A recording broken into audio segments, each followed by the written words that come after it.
Hi, Shelly. Can you hold on? Hold on. Let me clear my throat. Can you guys see me and hear me? I want to make sure I'm doing this right. This is my first time. So, like, can you see me and can you hear me?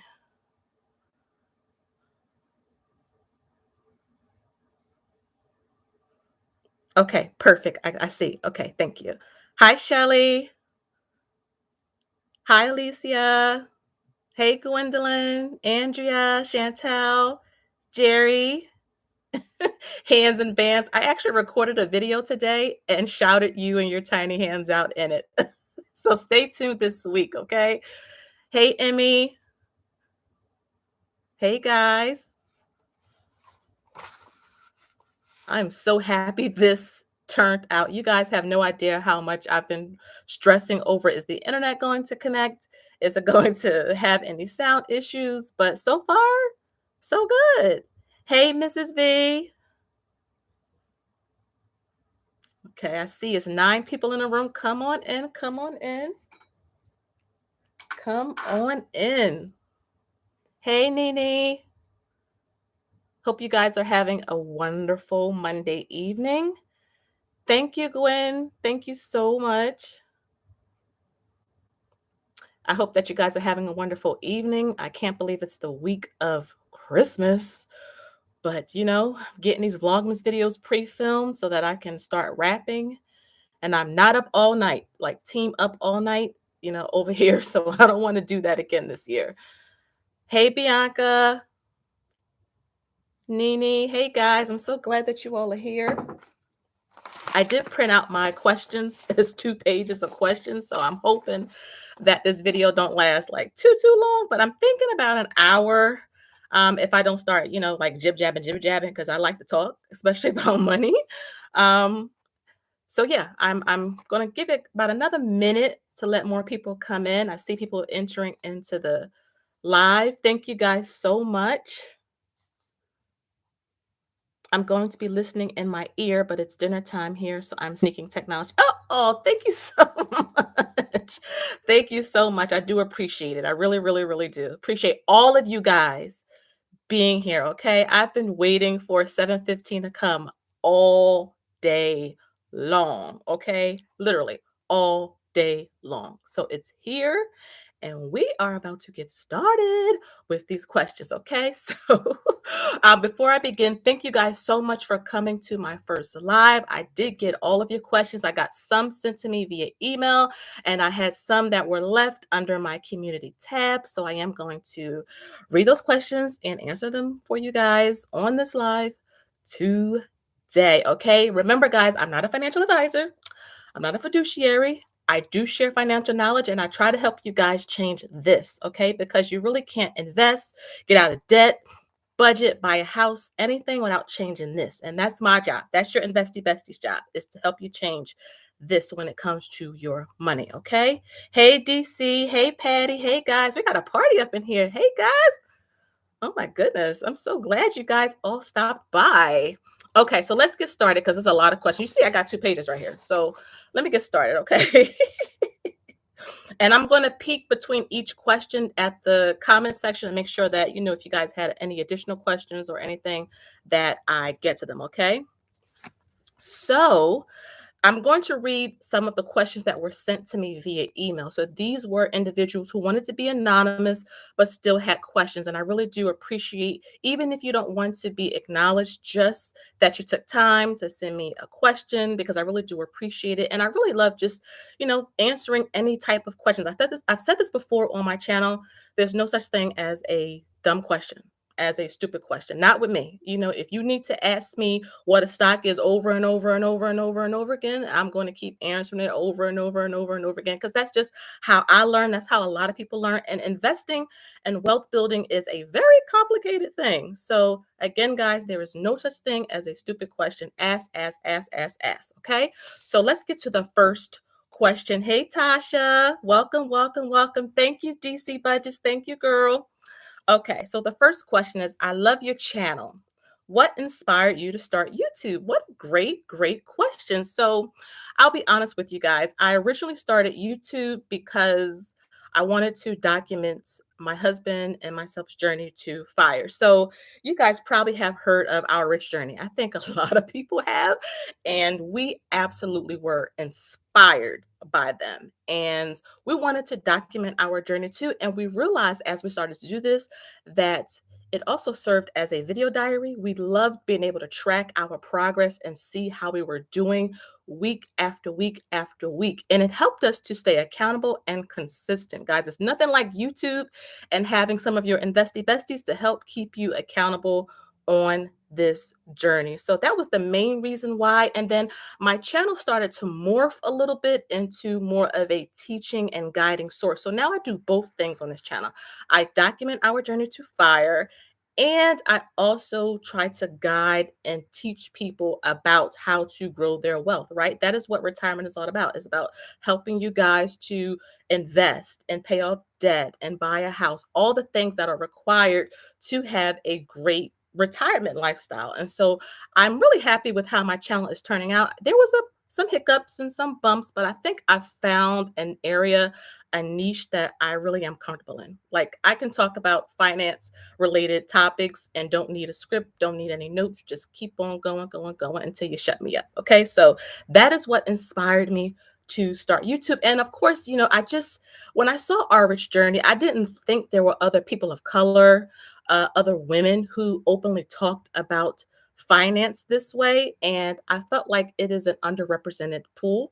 You don't see a lot of Black women. You don't see a lot of women, period, talk about investing and wealth building and real estate and net worth and cryptocurrency. And I felt comfortable in that space. And I figured maybe someone would, connect to me because I look like them or I come from where they come from, even if you're not a minority. If you grew up poor or if you grow up then maybe you can relate to me. And if I can come out of it and grow, then you can too. So that's what's inspired me to start YouTube, y'all. That's what inspired me to start YouTube.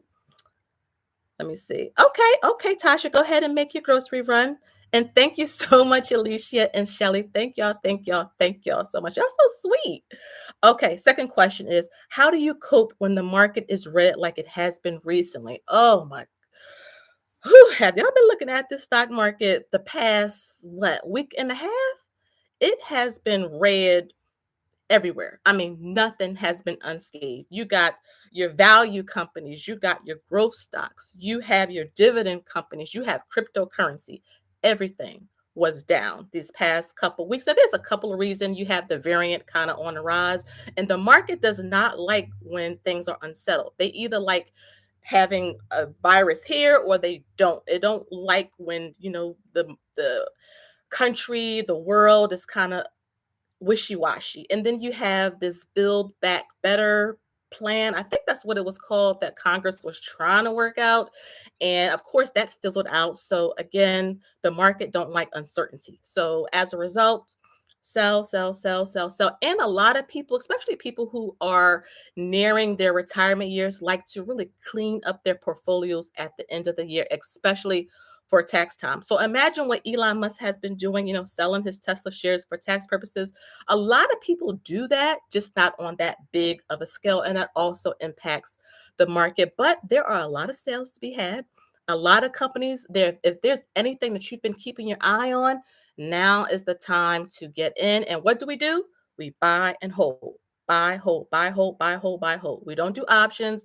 We don't do day trade. We don't short companies because that is more of like an advanced type of trading or investing. And we're all beginner friendly around here. So we just buy and hold good companies. The market always come back.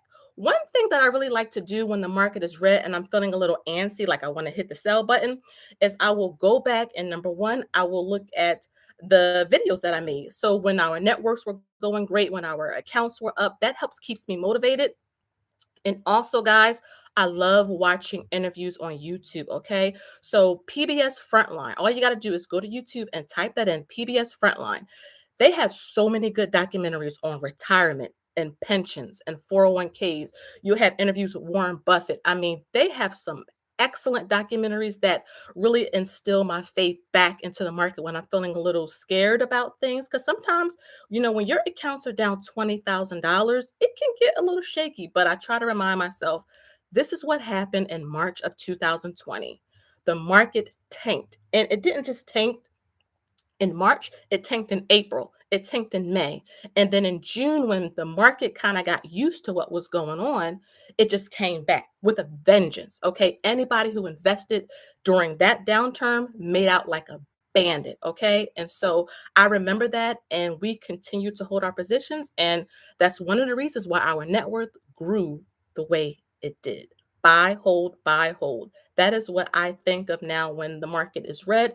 Just that's okay. Stocks are on sale. I'm getting my favorite companies at a discount.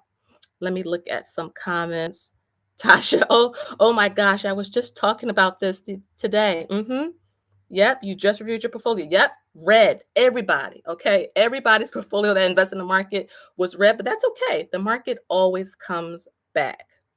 Okay. So the next question through my email is, I love how you teach and guide us beginners. Where did you learn all the financial knowledge you have? Reading, reading, reading, reading. I spent a lot of time, guys, watching reality shows. Yes, soap operas, reality shows. And to be honest, my time was not well spent. And one of the things that Elon Musk said that I really resonated with at the beginning of my journey was that we all have 24 hours in a day. All of us. All of us have the same amount of hours in a day.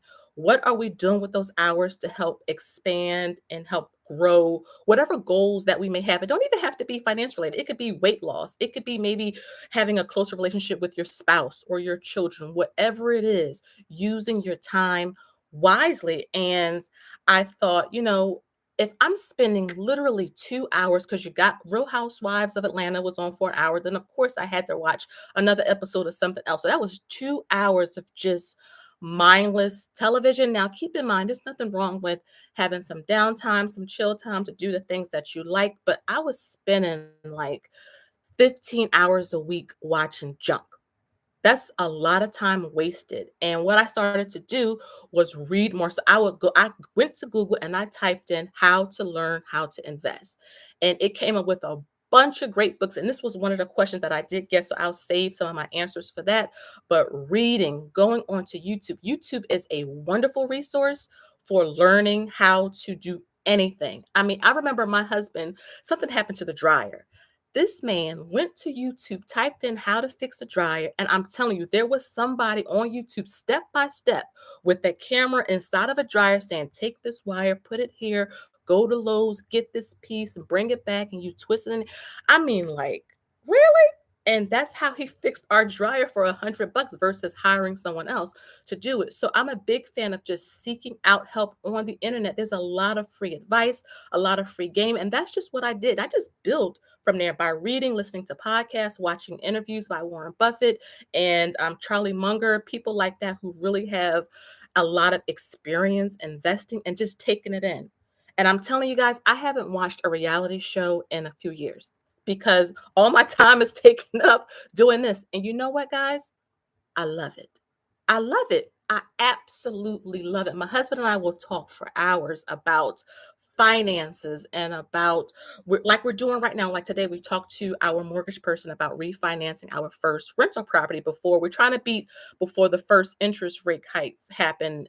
They're saying like in February, March. So we're trying to beat that. But just sitting down and talking about all of these topics, I love it. I mean, I absolutely love it. So yes, that is how I learned all of the financial knowledge. Let me go ahead and read some more questions. Yes, yes, Mrs. V. Yes, you and your husband built your TV fireplace from. I'm telling you, YouTube will teach you how to do anything. Like one time I ran out of heavy whipping cream and I went to YouTube and asked it, like, okay, can I substitute this? And I do that. And I found the channel that showed me how to substitute something else and it tasted just as good. And I was like, the amount of free information that is out here is insane, and we are really lucky and blessed to live in a world now. Yes, social media has its issues, but really to find like if there was an injury, you could go to YouTube and somebody will show you and teach you the supplies to buy and how to fix it up. And I mean, oh my goodness, YouTube is a great source. Instagram as well, just a lot of the social media outlets too. And then the last question that was from the email was, how did it feel when you became debt free? Great. Oh my goodness. I can't tell you guys how scared and how much anxiety I had when the call collectors usually called, because I remember, and I know people was like, just ignore it, but I was not that type of person. I would literally get sick every time the phone rang, be scared. And yeah, I could go over and press mute, but the fact that I knew that that was them, I literally got sick over it, and something had to be done, especially when the eviction notices kept coming. And I'm telling you, like I said in my previous videos, there is nothing that can kick you into gear with your money besides getting kicked on the street, being homeless in a shelter. And there was no sense of that happening, making the amount of money that we had. So when we became debt free, we were really proud of ourselves, because being committed to paying off debt is a complicated thing. You have to admit that you're in debt, and then you have to figure out a plan within your budget, and then you got to stick to it. That was the hardest part for us, sticking to it, because being consistent can be hard when you see, oh my goodness, I got $10,000 left. I got $15,000 left. But I'm telling you, if you be consistent, the numbers come down. And we were so happy when we became debt free. I think we went to like a nice fancy dinner, and that was it. We didn't like go out and buy something else or anything like that. And I'm not saying like you have to become debt free overnight, but give it some time. You don't want to compare your journey to someone else, and someone else may be able to become debt free in like 10 months. You may take 2 years. That is okay. You just want to make sure you focus on your journey and see the end in sight. And when you can do that, I'm telling you, there is nothing that you cannot do. So we were happy. We felt elated, and I felt at peace. And let me tell you, I don't want to go back there again. And I don't have any intentions on going back there again. Okay. So I think those were all of the questions to my email. Let me look at the chats. Okay. Let's see. Brooklyn Bridge 95. Do you have any advice for diversification? For example, do you try to have three different stocks for each sector? No. What I classify diversification, and this helps me to manage our accounts better, is I have a specific account for a specific purpose. So, for example, our Robinhood account is specifically for dividend stocks. It doesn't matter what sector those companies are in. We want solid, good companies inside of that dividend portfolio that can pay us for owning the companies. And of course, when we do reach our fire number, we can start taking some of those dividends out to live on. Why? Because we cannot cash in our 401k. When we reach our fire number, we'll be 42 years old. So we'll be too young. So that is what that particular portfolio is for. This is how we diversify. Then we have another account for cryptocurrency. We have another account specifically for growth stocks. We have another account specifically for starter companies. This helps. I know it's a lot, but there is a method to the madness. And any fire person you watch have several accounts, because all of our accounts are working simultaneously at the same time. That's how our money is able to grow so quickly. Okay, so I hope I answered that for you. Hey, Lefty's wifey, how you doing? Hey, Tanya, I'm sorry I missed you guys. Hey, guys. Okay, so let's answer some of the questions under the chat that people left. So, Alicia, hey, girl. Hey, girl. Thank you so much for your questions, by the way. I really love all of the questions that you all sent. So, here's her question. Can't wait for the live. Me neither, too. Girl, I was waiting for this all day. I couldn't even really sleep last night. I was waiting for this live, but we're here now. We're here now. So I can't wait for the live. Thanks for always being your authentic self and for being so transparent. You are very welcome, sis. My question is, what tool or tools did you use to calculate how much you needed to save for retirement? Also, if I've maxed out my 401k at 19,500 or about 9% of my income, should I invest the 6% to make up for the 15% rule of thumb for retirement? Okay, I understand that. So your first question, I'm looking here at the sheets. So your first question regarding how do you calculate? So you can go to, let's say, Google, and if you type in fire calculator, the first website that will come up is a fire calculator website. And I think that is the name of the site. That's a very, very great resource. I've used that website many times. And that website has very good, just other articles regarding fire to help you kind of get the proper understanding when it comes to what your withdrawal rate may be, how much you may need. But I wanted to point you specifically to that retirement sheet that I gave to you guys that's free until the end of the month because I crafted that based on how we approach our fire number. Because I think a lot of times people will create a number like, I want $2 million for retirement, and they aren't really breaking that number down and really seeing how will their situation fit into that. And so that retirement worksheet really gets you guys to thinking like, okay, I'm currently 30. I would like to retire, let's say at 40. That gives me 10 years of time and space that I really need to structure a plan. And you'll notice in that worksheet, I'll have what is your current state. So you can really go back in your files and say, okay, I need to pull my liabilities. I need to pull my assets. Then I'll have my net worth. Then I'll have, like down at the bottom, your yearly progress plan. So next year, where are your financial goals? Where do you see yourself? The year after that, all of these types of things is going to help you get to your fire number. And I fell in that trap when we first started with fire was I said, okay, I wanted $1 million, and it really was not enough. And I felt a little nervous because I figured, if we need more than $1 million, how are we going to be able to achieve something like this? But the fact is, if you break big numbers down, if you guys watch that video I just put out about our goals for next year, that $1 million number, I went into detail. I broke it down, broke it down, broke it down. And when you break it down that way, it becomes less intimidating because you see, okay, if I break it down, then I only need to do this here and this here and this here. It's the same with your retirement. Even if you guys aren't trying to get to fire, just breaking down whatever your goal is. And also, guys, please keep in mind family makeup, whatever you think your financial or your family makeup will be. For example, for us, we have a special needs son. Most people, when they retire, even when they retire early, are empty nesters. Well, we have to account for his living expenses, his medical. If we go on vacation, he's coming with us. Special things that he may need to help him function during the day. All of that stuff costs money. We have to factor that in. I did a video a couple months back talking about our projected fire budget where I went through like property taxes and gas and maybe a car payment, our future grandkids, and maybe putting some money aside for them so that we can see, okay, we realistically may need about 75, 80, 85, $90,000 a year to live off of in the future. It may sound like a lot now, but with inflation, you best believe the prices of cost of goods and services and anything else will be higher. So $90,000 now may not be the same then. So when you hear me say, oh, I want $90,000 for our early retirement, is not what it is today. Okay, guys. But yes, Alicia, that's what I would suggest people will start at is get that free retirement worksheet. And then once you fill that out, go over to that FIRE website where the calculator is, and it'll help you with your withdrawal rate. Because some people can take out 3%. Others need 3.5, others need 4, others need 5. You don't know until you know your numbers, okay? Know your numbers. And your second question was about you maxed out your 401k, which is excellent, girl. Go, girl. And you want to invest 6% to make up the 15% rule of thumb. Okay, so I would suggest if you maxed out your 401k, do the Roth. So I don't know if you are maxed out with the Roth. I know you're in here. Hey, D. Hey, Erica. Hey, hey, hey.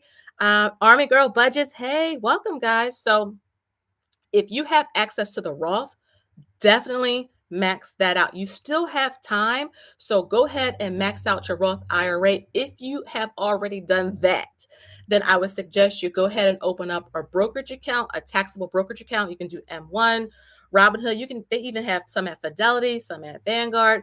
Open up a taxable brokerage account and put some extra money in some ETFs that you may like, some index funds that you may like. If there's some individual companies that you really have your eye on, maybe that you are a consumer of, because I always say be an owner and a consumer, you can put some money in there. You can get started with a dividend portfolio. You have a lot of options. So that is what I suggest you start at when you have that extra space to invest, guys.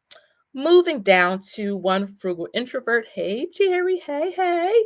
Okay, so her question was, okay, she's been saving up for a down payment on a house for a few years now, and she's kept it in her high yield savings account because she thought she'll be purchasing a house soon. But realistically, she probably won't be in the market for another 3 to 5 years. Would she recommend? I'm sorry, I'm saying it all wrong. It says, would you recommend investing some of this money into a brokerage account?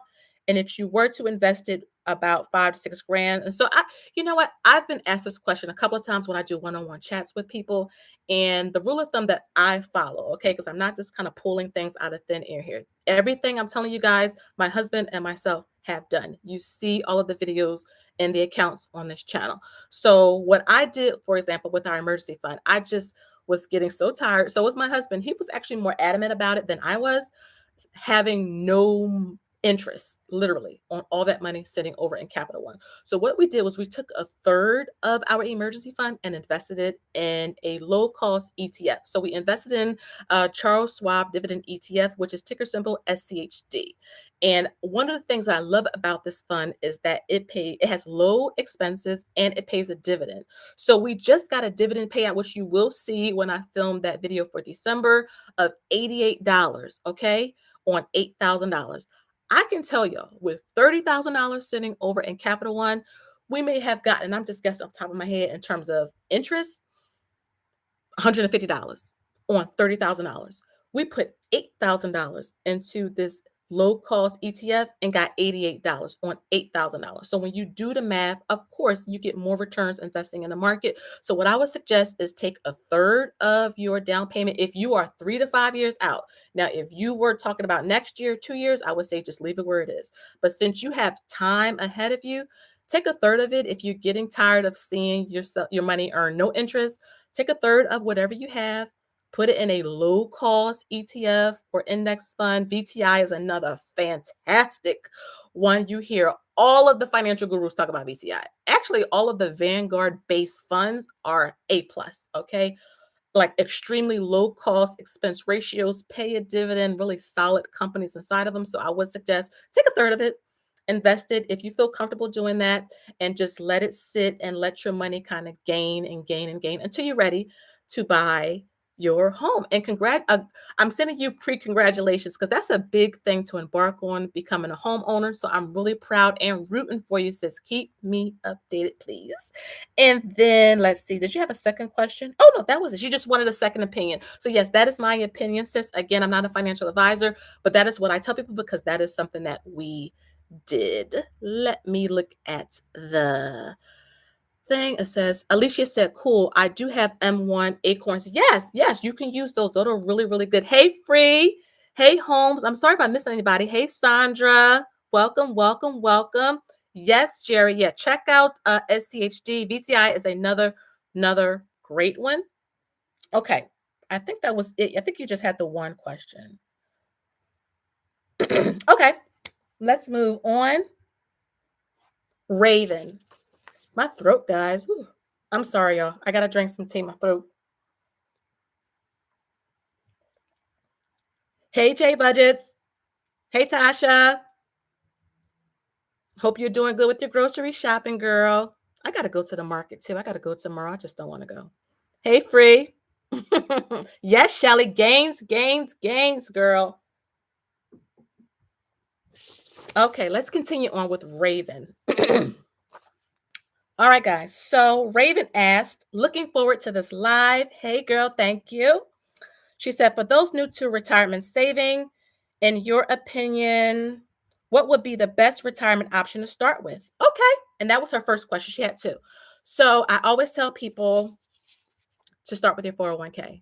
That is the easiest 401k, 403b, 457, whatever your company sponsored account is, go with that. That is the simplest, that is the easiest way to get started with investing. Okay. They'll set it up for you. You can go on and sign up online. If they have a match, that is an extra plus on top of it because they're going to give you money just for investing in your future. Okay. Especially if you get a good match. Now we get 5%. I've heard people get 10%, 15%, which I would be like salivating over if we got 10, 15% match, but we get 5.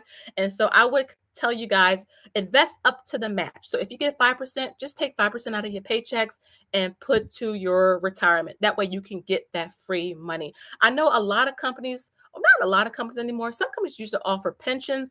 You don't really hear about that anymore. So yes, 401k, 401k. If you are new That is the best place to start. The great thing about it is that they usually have like a separate active fund manager. So you really don't have to do too much with it because someone else is really managing that fund on your behalf. So, yes, start with your company based retirement accounts.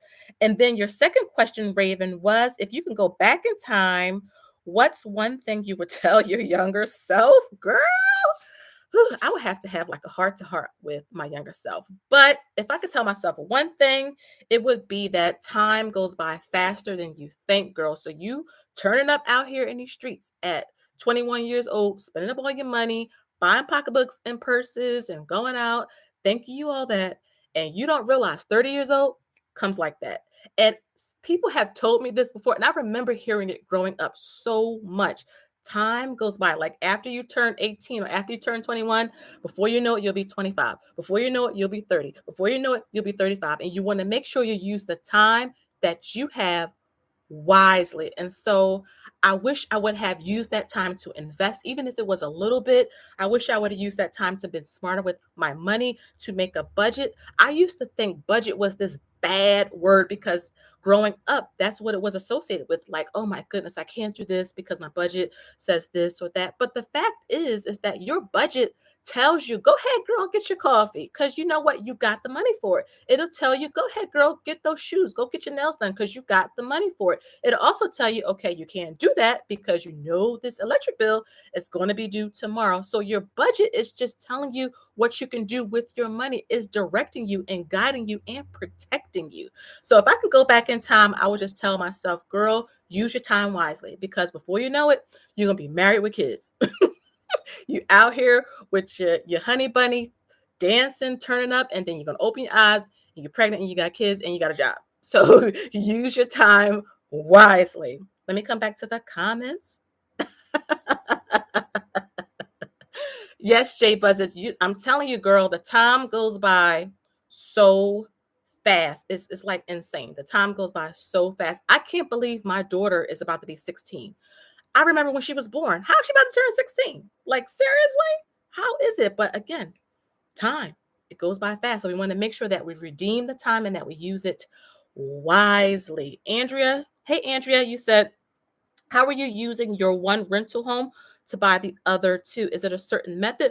Well, what we're doing, so there are different methods people use to buy properties. There's the bird method. There are people who will house hack where they have other people maybe live on in one duplex and they live in the other. We started late. So we have a family. I don't want nobody living on top of me or next to me. I'm just being honest. We have too many kids. They may have too many. It's just so what we do is we have our first rental. And so we actually have talked to the mortgage person today. So we are refinancing our first rental. So we have about $60,000 in equity in that first rental property. So what are we going to do is use one asset to buy another asset. So we're just going to take out $35,000 and with the cash out refi and the first rental. And then we're going to use that to buy another rental. That's pretty much what we're doing. We're not touching the equity in our main home because I've said in videos before that because we have a special needs son, we want to make sure that there is always a place, a house in the family that's paid off that any one of our kids can come to if they have hard times. So we will not be refinancing our main home. We do have a lot of equity in it, but we are not touching it. But the rentals, that's an asset that's under a business. Yes, we're using assets to buy other assets. So I hope that answered your question, Andrea. Yes, free. Yes, yes, yes. That's why we need to reach out to our children young. Oh my goodness, girl, if I knew some of the things that I'm teaching my daughter now, I honestly believe I would have avoided a lot of the screw ups, a lot of the mistakes that I made. But again, when you grow up, money was a very negative thing. Like it's this bad, bad, bad, evil monster. But I'm telling you guys, if I would have known, I would have made a lot of it. I didn't even know about checking accounts, like what they were until I was like 2021. How to use them, how to write a check. I mean, oh my goodness, it was bad, y'all. But now we know, right? So we're going to teach our children so they don't have to make the same mistakes. Okay. So let's move on to Cash Me in Paradise. Hey, Jocelyn. Now she's in Hawaii, so the time is different. But I do miss you, girl. And thank you so much for your questions. Okay. So Cash Me in Paradise said, Would you ever consider writing your own book? I've thought about it. Yes, I will want to, but that's more of like of my long-term goal in terms of writing a book. But I would absolutely love it. I would probably have like a long book because I love to talk.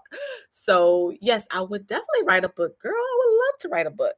And she said, what is one question you would ask Oprah related to finances? Okay, so you guys know I'm trying to be the Oprah of the investing world, okay? I'm trying to be the Oprah of the investing world. And so, one thing that I would ask her if I had that chance, and I would love to be able to have that chance one day to pick her brain, to really get her advice and guidance on just different things. But in terms of a question that I would ask her related to finances, I would ask her what motivated her to start her brand. Because if you guys remember, Oprah just started out with a TV show, she was just a talk show host. And then in the mid 90s, she just kind of came with the book club and just different things. And I want to ask her what motivated her to start her brand. Because sometimes I get a little, I don't want to say nervous, but sometimes fear will step in and I know I can do it, but I won't step out. Like with my website, it took me a couple months to get up the nerve to actually put it together and start it. I know what I'm talking about. I know I have something valuable to offer. I know that it'd be good for my brand, and I would love to ask her what motivated her to do that. And we guys know she has a magazine. I mean, Oprah has her own network now, and she just kind of evolved and evolved. And of course, her pockets are doing really, really nice. She's a billionaire. But that's what I would ask her. And when Oprah came out, there were so many talk show hosts. Okay, guys, it was Donahue, Geraldo, Jenny Jones. Y'all remember Jenny Jones? Ricky Lake. Y'all remember Ricky Lake? Uh, Sally Jesse Raphael. Y'all remember her? Oh my goodness, what's the other one? Montel Williams, and how she was able to kind of not, I guess, surpass them and kind of branch out into this mogul that she is now.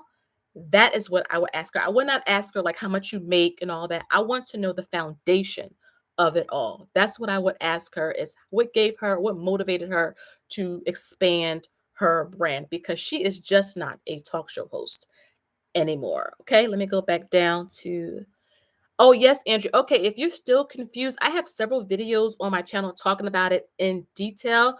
It can be a kind of a complicated process, but I'm telling you, the best way to get into rentals is just buying your first home. I tell people that all the time. Buy your first home, stay in it for like a year or two, and then use that to rent out. That is the main way most people get into real estate is using their first home because that is what we did. I know a lot of you guys who are also in the chat right now that own a rental most likely went through it the same way. It was your first house. Okay. Let's see. Okay. Back to Jocelyn. She had another question. What are some of your books, podcasts you would recommend related to finance, investing, etc.? So I would definitely recommend the Choose Five podcast. They're actually on YouTube. So some podcasts you have to actually pay for, but there are tons of free ones out there on the internet. So Choose Five, especially if you're thinking about fire and you don't have to retire like at 40 years old. If you are planning to retire anytime before the traditional retirement age, that is a great resource to check out. Bigger Pockets, Andrea, that is a great podcast to check out. Go to YouTube. They have a great YouTube page and a great website and a forum. Go to Bigger Pockets. There are a lot of people who don't even own rentals that are asking questions, trying to get into it, want to know more about interest rates and things like that. Bigger Pockets is also very easy to understand. It's one of the places that I went to when I first started learning about real estate. So Bigger Pockets is definitely one of those. So Money is another great one. It's by a wonderful woman, and she has a lot of knowledge to share, and I really do love it. I would love to have my own podcast one day, but one thing at a time. And in terms of books, there's only one book that I would recommend right now if you are trying to learn about money in general, and it's Rich Dad Poor Dad. Now, Robert Kiyosaki personally has some issues, but in terms of that book, and I think that the reason why a lot of people like that book so much is because it really changes this. Because instead of just going out trying to make money, money, money, it teaches you how that you can use the money that you make to make money for you. So it helps you to not just become satisfied with just getting a paycheck, but rather, okay, I got my paycheck from my 9 to 5. What can I do with this paycheck to make this money grow. So maybe I can start a side hustle. Maybe I can start an Etsy shop. Maybe I can start a YouTube channel. I want to use this 9 to 5 to grow to more money. And every time I get a paycheck, I'm going to do the same thing. So what that book did for me is help me change my mindset towards money, because before it was just, okay, you go to work, you have your bills, you always wanted some more money, you always wanted more income. There were things you wanted to accomplish, but it really just, for me anyway, I didn't really know how to do that. And that book helped me to understand that there is an approach to money. There is a specific purposed approach to your money. And if you don't have the proper mindset to think, okay, this money is a tool, I'm going to use this tool to create more sources of income, because especially with the pandemic, you cannot just rely on one source of income. So I would definitely recommend that book. Another great book is The Psychology of Money. Another great book that help you change this, guys. That's very important. Before you start investing, or if you're thinking about getting into real estate, cryptocurrency, net worth, all of that, you got to change this. Your money mindset, that's something we always talk about, Tasha. And she always talks about that too. Shout out to her. Is you got to change this, because it don't matter how much money you have. If you don't change this, it's not going anywhere. I mean, we made 6 figures. We were getting eviction notices. So mindset, right? Mindset. And let me see. Did she have another question, Jocelyn? No, that was it. So let me come back to the comments, see if you guys have anything. Army girl, do a podcast. I'm thinking of it, but I'm trying to like get everything together, because I want to make sure I do it right. I want to make sure that I come correct. I don't want to just kind of haphazardly put things together just to put it out there. I really do put a lot of thought behind anything I do. That's videos, that's trackers, that's the website, that's one-on-ones. And I think you guys can see that I don't come half stepping. I come, and probably I spend too much time on it. Like I'm like analysis paralysis. I kind of like break apart things, and I want to make sure that it's right, because I know a lot of you really use these items that I put out there. So I am thinking of the podcast, and yeah, it's coming. Okay. So Zeev. So thank you so much, Jocelyn, for those questions. Zeev, you had some questions. So the first one is, what do you think of NFTs? Okay, so I put up on my community tab like a couple days ago that we purchased our first NFT. It was an ape that had like a suit and a tie on, and we really enjoy owning our first NFT piece. We do plan on buying another one. If you don't know what NFTs are, they are non-fungible tokens. Okay, so basically, you can buy and sell digital artwork or other types of assets like tweets, songs, movies, things like that. You own it in digital form. So instead of having like a piece of artwork hanging on the wall in your house, you can own it digitally. So I like that, because I don't have to worry about somebody trying to rob me or just different things like that. I literally own a code. I own a series of numbers that tells me we have ownership of this particular piece. I do think it is the future. I do think that if you are a beginner, especially when it comes to cryptocurrency, you should hold off, because you can't even buy NFTs if you don't have crypto, because you can't go onto a website and use your credit card or PayPal or Cash App to buy NFTs. You only can buy it with cryptocurrency. So I am going to do a video about this, but basically we bought our NFT from a website called OpenSea. So OpenSea, when you sign up, you have to connect your crypto wallet. What is that? Well, you get your crypto wallet. I have one right here, Nano Ledger, and that kind of relates to a question Tasha had, which I will go in a little bit of detail about when I get to her question. Coinbase also has something called a Coinbase wallet as well. So you connect your wallet to the OpenSea site. The OpenSea site allows you to buy and sell NFTs. So that is how you can get into NFTs if you're interested. But if you don't know what blockchain is, if you don't know what Bitcoin is, if you don't know what Ethereum is used for, I would suggest you kind of just do some more research before you kind of jump into NFTs, okay? Because it really can get volatile, and I don't want you guys to lose your hard-earned money without you really knowing what you're getting into. But yes, I believe it is the future. She also asked, I'm sorry, what do you think of the metaverse? So yes, I know you guys have been hearing a lot about this metaverse. But basically, metaverse, if you don't know, is a technology where it meshes with virtual reality, and you can kind of be in these alternative worlds, and you can do things with people, you can buy things, you can talk to other people. And I thought it was kind of kooky when I first heard about it, but one thing that I would suggest you do is talk to the younger people. My daughter and her friends are into that. I was like, what? But again, it's not about what I think the future should be. It's about what it's going to be. Think back to 10 years ago. Did you think Cash App existed 10 years ago?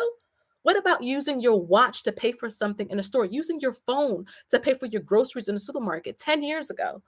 That was unheard of, but that was the future. And now, 10 years from now, I can definitely see something like metaverse or like NFTs being very, very popular. Again, it's not about what I feel because I'm older now. Yeah, I'm older. So, of course, I don't get it.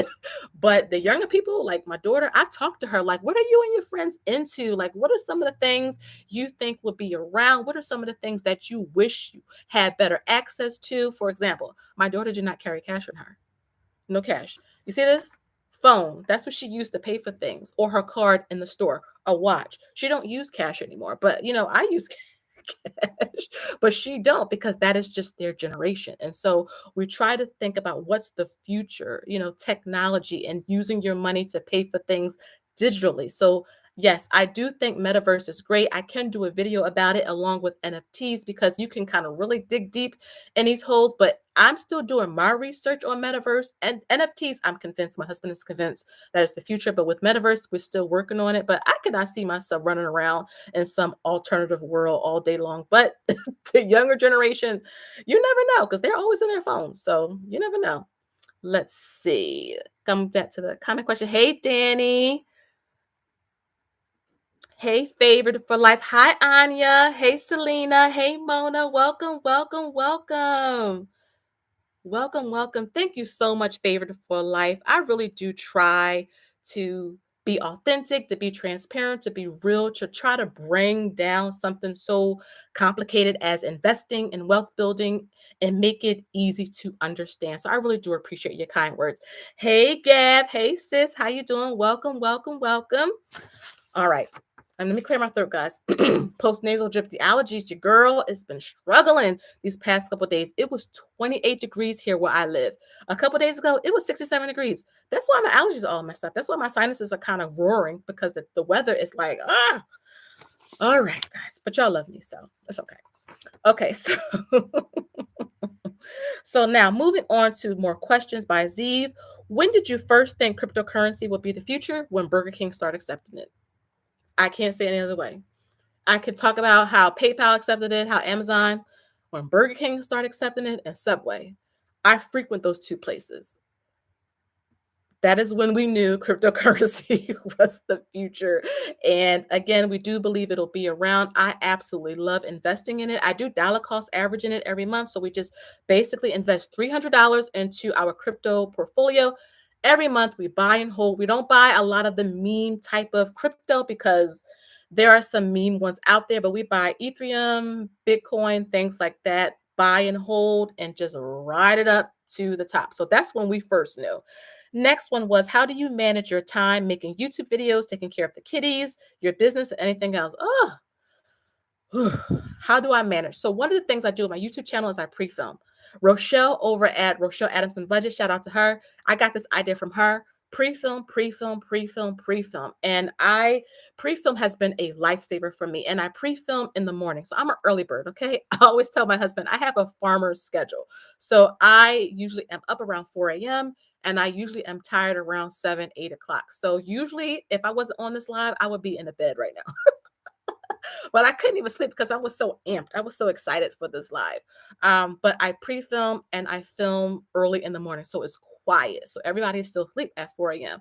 But I do enjoy waking up early in the morning. I get to read. I get to get my mind together. I get to plan out my day. Sometimes if I'm up really early, I will watch an interview or a podcast, really just figuring out what needs to be done. And that is how I stay on schedule, to be honest. In terms of taking care of the kids, I bulk cook. So I bulk record and I like to bulk cook. And you know what?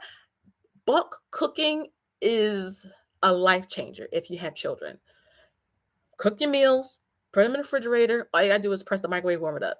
It keeps me out of the drive-thru. It keeps me out of the drive-through, not the driveway, the drive-through, because I will easily pull up in somebody's drive-through and order something knowing I have food at home. So knowing that all I gotta do is warm it up is a big, big lifesaver. Same with my business. I try to do any type of business related things early in the morning. When it comes to my YouTube channel, I really try to watch people's videos during the day. I like to listen to people's videos while I'm cleaning, maybe folding up laundry, if I'm in a grocery store, things like that. I will respond to my comments usually either at the end of the day or the next morning, because I used to be on my phone all the time. Every time a comment came in, I would just reply to it. And I really didn't need to do that. And that was something else I also learned from Rochelle, is that you pick one time during the day and you reply to all of your comments so that you can get them all done at once. And it allows me to really connect more that way versus I'm on the phone constantly and then I'm not leaving a good, well thought out comment because I'm just trying to get on, off, on, off, on, off. So I just pick one time during the day and I reply to everybody's comments. That's how I'm able to kind of stay on track with everything that I got going on, because there's a whole lot going on. But I actually love all the things that I do. I love my family. I love my business. I love the YouTube channel. I love my Investie Besties. And I really wouldn't ask for anything else if I'm being quite honest. And then his last question: how do you feel when you first went into real estate? Any tips? Oh my goodness, I felt nervous. I felt nervous. The hardest aspect to kind of get under control is your emotions, because when you don't get the rent on time, whew, I will tell you this. Our tenant in one of our homes was supposed to pay our December's rent today. So he asked if he could pay the rent late. We said it was okay because he does take great care of the house. Yes, you want a tenant that takes excellent care of your property, even if they pay late, because taking care of your property, honestly, is more important than getting the rent on time. And I'm just being honest, because they will tear up your house. Shout out to Tanisha, because she just fund budgets and acts. I know I'm saying her name wrong. Fun acts and budgets. Somebody type it in the comment section. She just had a tenant tear up her house. Okay. And so again, guys, you want to have a tenant that takes care of your house, even if they pay late. Search for great, great tenants. But he still hasn't paid rent yet. He's a habitual late payer, and we know this. So we've kind of left it more so on the business side. He don't pay. There are things in place. There are laws in place that we can utilize if it comes to that. But otherwise, we take care of the rent like we usually do. We pay the mortgage, and when we get the rent, we get it. He gets a late fee tacked on it. And that's just how we handle it. I had to let go of emotion because it was hard, not getting rent. You do everything you're supposed to do as a landlord. You take care of the property. If there's a problem, we have our guy come out, we fix it. We expect, the rent on time. And so looking at this as a business is really, really important. If they don't pay the rent, send them a pay or quit. If they don't do that, go down to the courts and you file an eviction. There's no love lost. This is just business, because again, at the end of the day, your name is on that deed. Wells Fargo is coming for us, not that tenant if we don't pay. So yes, that is something that I would definitely suggest, that if you go into real estate, you got to get the emotion. This is business. This is not personal, not anything like that. You can still be respectful and kind, but this is business. Because like I said, Wells Fargo is coming for us, not the tenant. Okay, let me come down. Yes, Mona. Yes, I have 3 kids, but we only see our daughter, and I have my special needs son. My youngest son is 9. Now, I don't have him included in the investing challenge because he's 9. He's all about the Avengers right now and nothing else. But we do have an investment account for him and a savings account for him. But my daughter, I really wanted to get involved with the challenge because she's about to be 16. She wants a job, she wants a car. These are things we're trying to kind of get instilled in her, because you can't keep coming to mommy and daddy when you got a job and you want all of this and all of that, because we're not funding lifestyles. We're going to do our best to support you, give you the best head start, but we are not going to be, funding like craziness or foolishness. Okay. So that's why I have her involved. And with my special needs son, we really have to structure something specific for him, because one day we're not going to be here. My husband and I are not going to be alive anymore.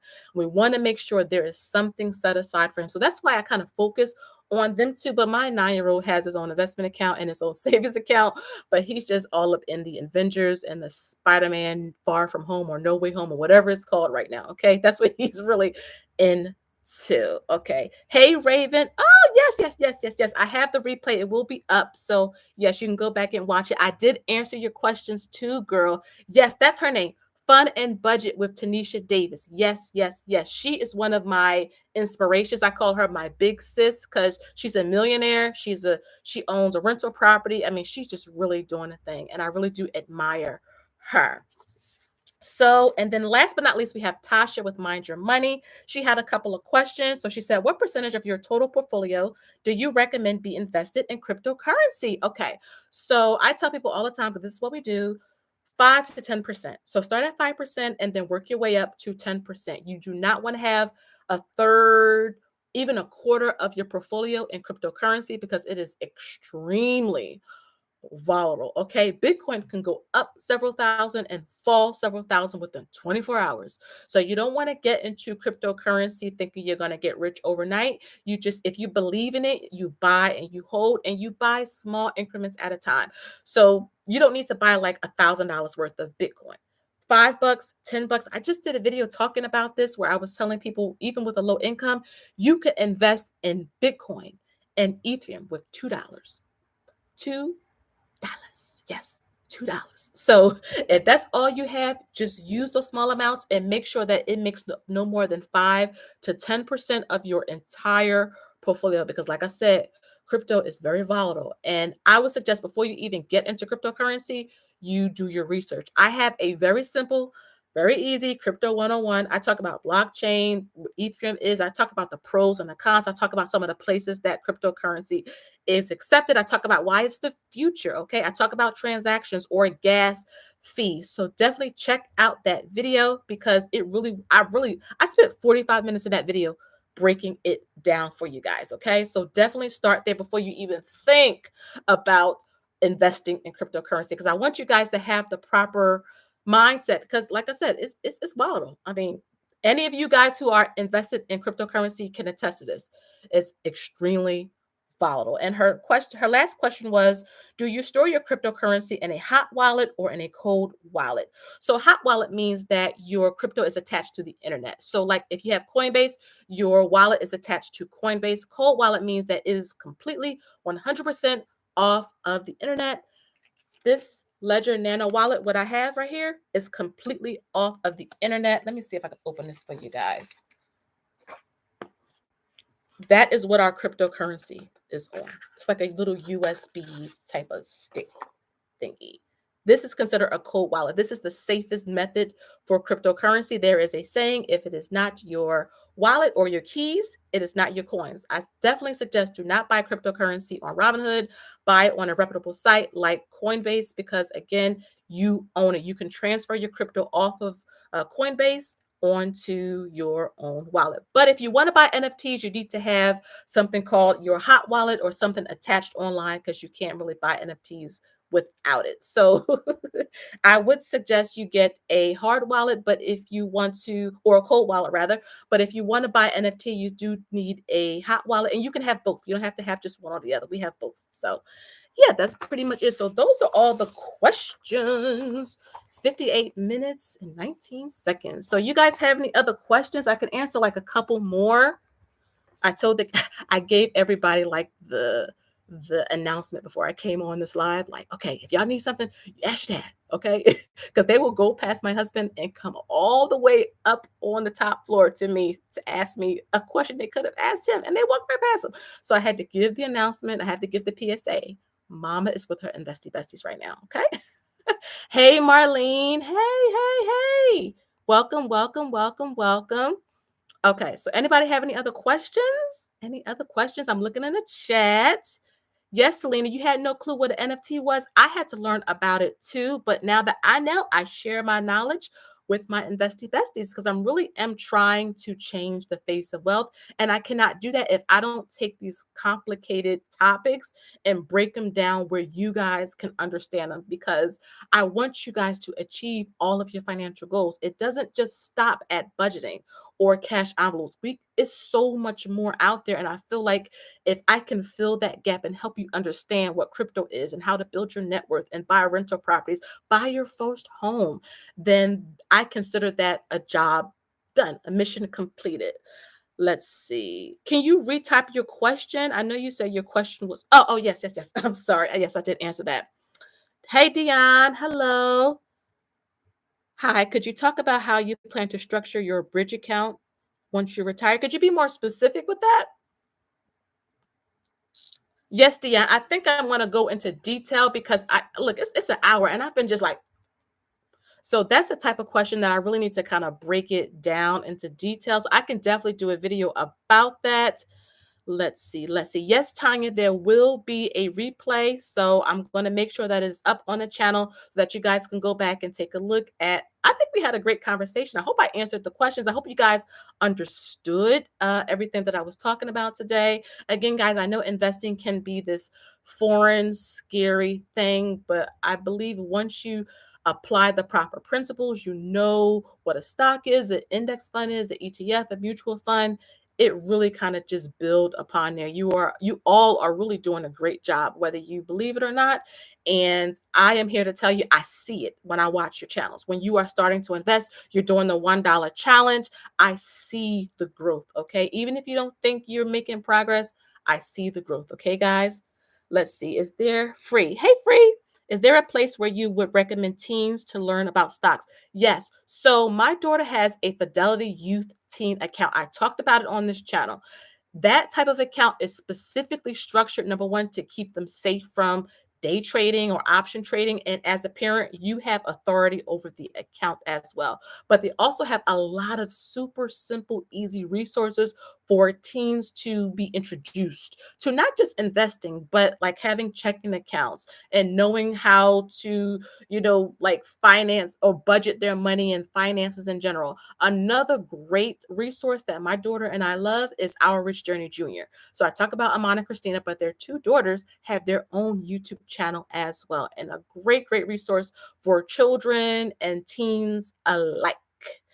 Yes, yes. How do we schedule a one-on-one? My website, www.mt1finance.com. If you go to like any of my videos, it's always in the description box. If you go to the main page or my YouTube page, is always there as well. I've had one-on-ones actually this past Sunday.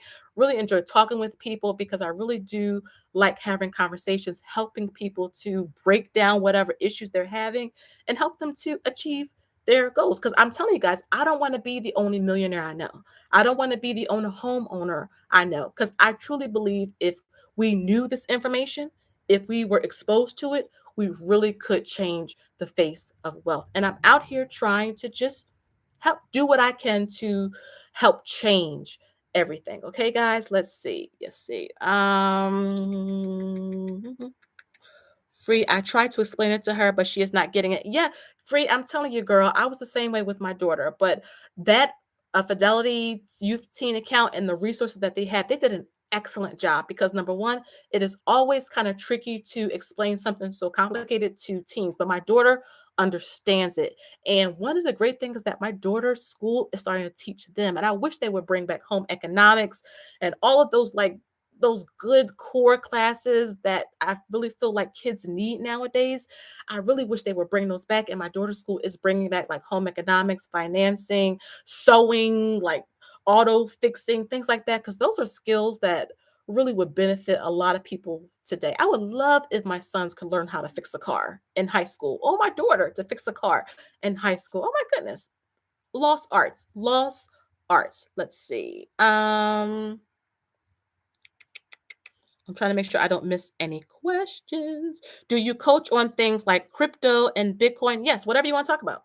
If you want to, and one of the things I like to do in my one-on-ones, and I do send people a questionnaire to fill out before we actually meet, and I'll ask them what it is you want to talk about. You can actually, I've had people pull up their accounts. We will screen share, and they will pull up their accounts. They block out their personal information, but I'm able to actually look at their portfolio and I can see, and they can ask me questions like, is this okay? Does this look right? Do you have any recommendations for this? I saw your video, blah, blah, blah. And we literally dig deep into whatever they want to talk about. So yes, we talk about anything that you want. Anything you see me talk about on my channel, that is what I offer one-on-ones with. Like what we're doing right now is what we would do in that hour that we meet together. We just literally talk, you show me whatever you want to show me. You have any questions, we kind of dig, and I try to help you to have a new perspective on whatever your goals are. Let's see. Let's see. Was there any other questions? I hope I didn't miss anything. Okay, Jerry, I have one more question I'll answer for Jerry, and then I'll go. So, do you have any recommendations for custodial broker? So, if you have children, start with a 529. Now, I talked about this on a previous video that I did. So, as your children become teenagers, talk to them because sometimes they don't have plans to go to college. And you want to make sure that if you have a 529 and that 529 is specifically for college related type of expenses, that you don't have all this money saved up and they have no plans on going to college. So I like UTMAs or UGMAs. I also like 529s, like I mentioned.